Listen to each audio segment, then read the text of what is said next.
ನನ್ನ ಹೆಸರು ಅಮೃತ. ನಾನು 7ನೇ ತರಗತಿಯಲ್ಲಿ ಓದುತ್ತಿದ್ದೇನೆ. ನಾನು ಐತಿಹಾಸಿಕ ಸ್ಥಳವಾದ ಹಂಪಿಯ ಬಗ್ಗೆ ಹೇಳುತ್ತೇನೆ. ಇದು ಹಂಪಿ. ಇದು ಭಾರತದ ಪೂರ್ವ ಮಧ್ಯ ಕರ್ನಾಟಕದ ವಿಜಯನಗರ ಜಿಲ್ಲೆಯ ಹಂಪಿ ಪಟ್ಟಣದಲ್ಲಿರುವ ಯುನೆಸ್ಕೋ ವಿಶ್ವ ಪರಂಪರೆಯ ತಾಣವಾಗಿದೆ.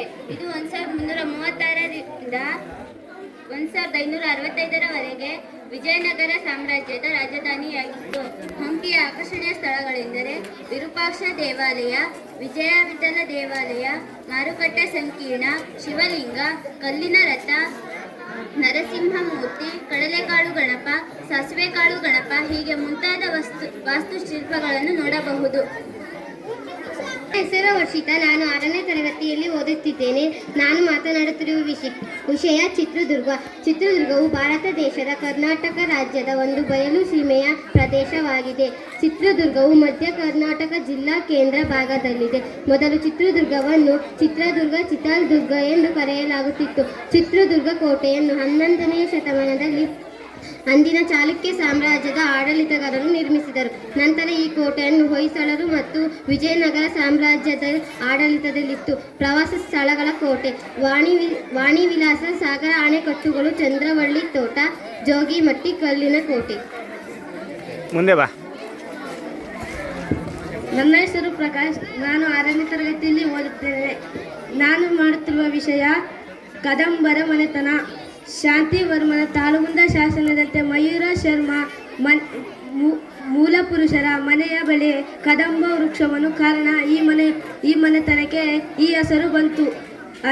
ಕದಂಬರ ಅರಸರ ಹೆಸರು ಮಯೂರ ಶರ್ಮ, ಕಂಗವರ್ಮ, ಭಗೀರಥವರ್ಮ, ಕಕುಸ್ಥವರ್ಮ, ಶಾಂತಿವರ್ಮ ಹೀಗೆ ಅನೇಕರು ವಂಶವನ್ನು ಆಳ್ವಿಕೆ ಮಾಡಿದರು.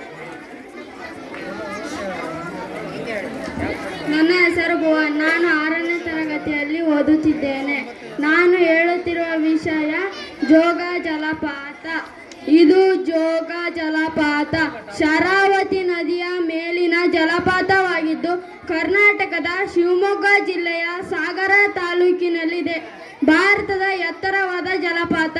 ಇದು ಮಳೆ ಮತ್ತು ಋತುವನ್ನು ಅವಲಂಬಿಸಿ ಧುಮುಕುತ್ತದೆ. ಈ ಜಲಪಾತವು ಪ್ರವಾಸಿಗರಿಗೆ ಪ್ರಮುಖ ಆಕರ್ಷಣೆಯಾಗಿದೆ. ಇದು ಸುಮಾರು 253 ಮೀಟರ್ ಎತ್ತರದಿಂದ ಧುಮುಕುತ್ತದೆ. ಇದು 4 ಕವಲುಗಳಾಗಿ ಧುಮುಕುತ್ತದೆ. Raja Rani Ro-Ro rocket. ಇಲ್ಲಿ ಮಹಾತ್ಮ ಗಾಂಧೀಜಿ ಜಲವಿದ್ಯುತ್ ಸ್ಥಾವರವಿದೆ. ಧನ್ಯವಾದಗಳು. ನನ್ನ ಹೆಸರು ಜೀವನ. ನಾನು ಮಾಡುತ್ತಿರುವ ವಿಷಯ ತಾಜ್ ಮಹಲ್. ಭಾರತದ ಆಗ್ರಾದಲ್ಲಿರುವ ಭವ್ಯ ಸಮಾಧಿಯಾಗಿದೆ. ಇದನ್ನು ಮೊಘಲ್ ಚಕ್ರವರ್ತಿ ಶಹಜಾನ್ ತನ್ನ ಮೆಚ್ಚಿನ ಪತ್ನಿ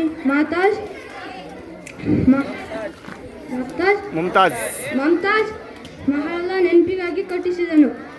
ಇದು ಭಾರತೀಯ ಮತ್ತು ಮುಸ್ಲಿಂ ವಾಸ್ತುಶಿಲ್ಪಿಗಳ ಸಮ್ಮಿಶ್ರಣವಾದ ಮೊಘಲ್ ವಾಸ್ತು ತಾಜ್ ಮಹಲ್ ಅತ್ಯುತ್ತಮ ಉದಾಹರಣೆಯಾಗಿದೆ. ಇದನ್ನು 1983ರಲ್ಲಿ ಯುನೆಸ್ಕೋ ವಿಶ್ವ ಪರಂಪರೆ ಸ್ಥಳವಾಗಿದೆ ಗುರುತಿಸಲ್ಪಟ್ಟಿದೆ. ಧನ್ಯವಾದಗಳು.